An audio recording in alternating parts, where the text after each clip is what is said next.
भगवान, ये क्या कर दिया तुमने? माफ करना, मुझे बहुत जोरों की भूख लगी थी। मैंने तुम्हारे पास एक केक देखा तो मैं खुद को रोक नहीं पाया। अब मैं क्या करूंगी? केक मैंने अपनी बेटी के जन्मदिन के लिए लिया था, अब मैं उसे क्या दूंगी? कोई बात नहीं, तुम अपनी बेटी के लिए दूसरा केक खरीद लेना। अब और पैसे नहीं है मेरे पास। जितने पैसे थे सब जोड़ करके मैंने ये केक लिया था, अब कहाँ से लाऊंगी? मुझे माफ करना, मैंने 2 दिन से कुछ खाया नहीं था, इसलिए मैंने तुम्हारे पास केक देखा तो मैं खुद को रोक नहीं पाया। कोई बात नहीं, अगर आप चाहो तो ये केक पूरा खा सकते हो। क्या सच में? मैं ये पूरा केक खा सकता हूँ? हाँ खा लो, अब वैसे भी मेरे किसी काम का थोड़ी है।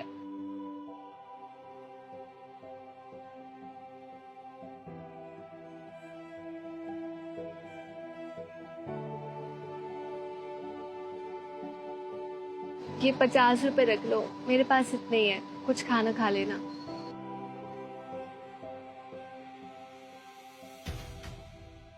कमाल है, मैंने बिना तुमसे पूछे तुम्हारा पूरा केक खा लिया और तुम गुस्सा करने के बजाय उल्टा मुझे पैसा दे रही हो। तुम्हें मुझ पर गुस्सा नहीं आ रहा? अब इसमें गुस्सा होने वाली क्या बात है?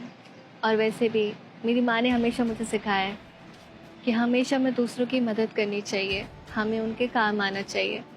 खुद का मन दुखी हो पर कोई बात नहीं, हमें सामने वालों को हमेशा खुश रखना चाहिए। यही सच्ची इंसानियत है ना।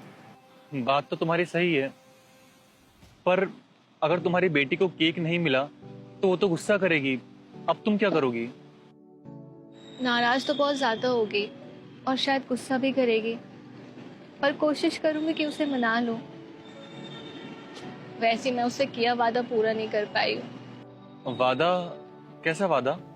मेरी बेटी ने कहा था कि उसे जन्मदिन पे एक केक चाहिए, एक सुंदर सी प्यारी सी ड्रेस चाहिए, और मैंने भी वादा कर दिया था कि मैं ला करके दूंगी। पर 3-4 दिन से मुझे कोई काम ही नहीं मिला है, मैं कुछ कर ही नहीं पाई। अब मैं कहाँ से ये सब ला करके दूंगी? एक केक लिया था वो भी खराब हो गया। तो तुम्हारा पति भी तो होगा, वो भी तो कमाता होगा।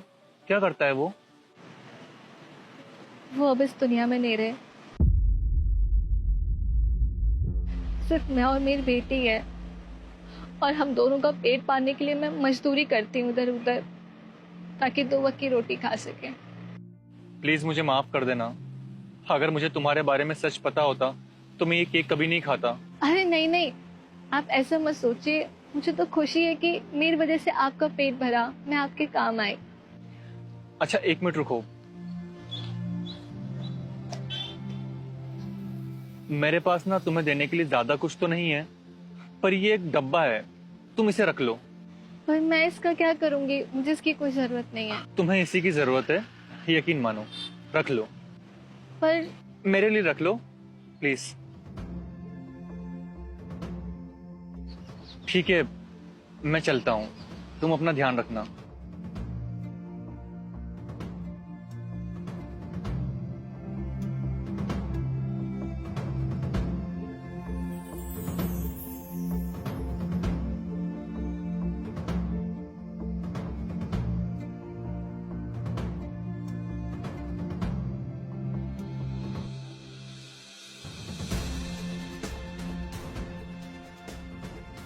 कठिन परिस्थितियों में ईश्वर किसी न किसी रूप में आकर आपके दरवाजे पर दस्तक जरूर देता है।